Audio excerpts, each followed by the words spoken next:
আমরা এই অধ্যায়ে অটোক্যাডে কিভাবে কাজ করতে হয় বা ড্রয়িং করতে হয় সেটি সম্পর্কে আলোচনা করব। আমরা পূর্বেই জেনেছি যে আমাদের মূলত ড্রয়িং করার জন্য যে কালো যে স্ক্রিনটি দেখতে পাচ্ছি, এই স্ক্রিনটি হচ্ছে আমাদের ড্রয়িং এরিয়া, মডেল লিখিত যে এরিয়াটি রয়েছে। এবং এই স্ক্রিনটির বাম পাশে নিচে এক্স এবং ওয়াই অক্ষ বিশিষ্ট একটা আইকন রয়েছে। মূলত এটি ইউসিএস, এ সম্পর্কে আমরা বিস্তারিত আলোচনা পরবর্তীতে করেছি।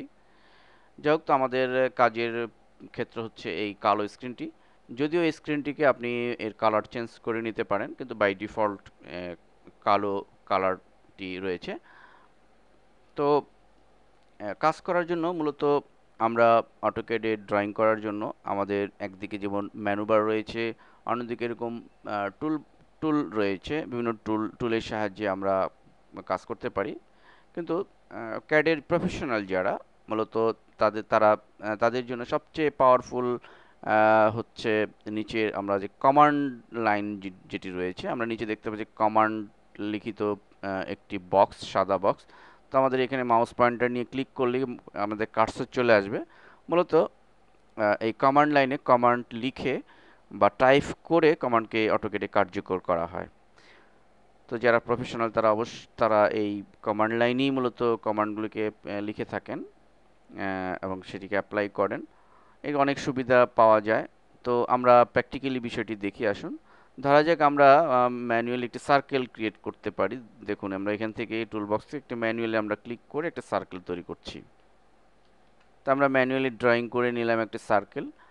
কিন্তু ধরুন আমরা যদি চাই যে কমান্ড লাইনে একটি সার্কেল লিখব, তো আমরা এজন্য লিখতে হবে CIRCLE, সার্কেল লিখলাম। সার্কেল লিখে আমাদের এই কমান্ড লাইনে যে কোনো কমান্ড কার্যকর করার জন্য আমাদের সেই কমান্ডটি লিখে এন্টার চাপতে হবে। তো এন্টার চাপার পরে দেখুন যে স্পেসিফাই সেন্টার পয়েন্ট, আমাদের পরে কি করতে হবে অটোক্যাড আপনাকে সে ব্যাপারে হেল্প করছে। Specify centre point for circle, আমাদের যে সার্কেলটা আমরা ক্রিয়েট করতে চাই সেটি সেন্টার পয়েন্ট আমাদের ডিফাইন করতে হবে। ধরা যাক আমরা এখানে একটি সার্কেল ক্রিয়েট করব, তো আমরা এখানে ক্লিক করব। ক্লিক করার সাথে সাথে দেখুন পরের লাইনে বলে দিচ্ছে যে স্পেসিফাই রেডিয়াস অফ সার্কেল, অর্থাৎ সার্কেলটির যে রেডিয়াস বা এর সাইজ কতটুকু হবে, কত ইঞ্চি হবে, এর ব্যাসার্ধ, সেটি আমাদের এখানে নির্দিষ্ট করতে হবে। সাপোজ আমরা দিচ্ছি 5 ব্যাসার্ধ 5 দিয়ে আমরা এন্টার প্রেস করার সাথে সাথে দেখুন একটি সার্কেল তৈরি হয়েছে আমাদের মেজারমেন্ট অনুযায়ী।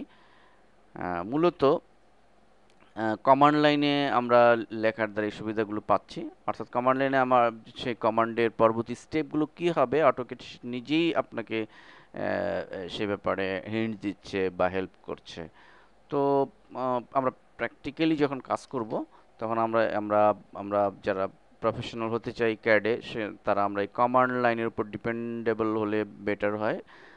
কমান্ড লাইনে আমরা কমান্ড লেখার নিয়ম বা কমান্ড কার্যকর করার নিয়ম পদ্ধতিগুলি আমাদের যদি আমরা পর্যাপ্ত প্র্যাকটিস করি, তাহলে আমরা এটি ভালো মতোই রপ্ত করতে পারবো। তো মূলত এভাবে আমরা অটোক্যাডে আমাদের ডিজাইন বা ড্রয়িং এর কাজগুলো সম্পাদন করতে পারি।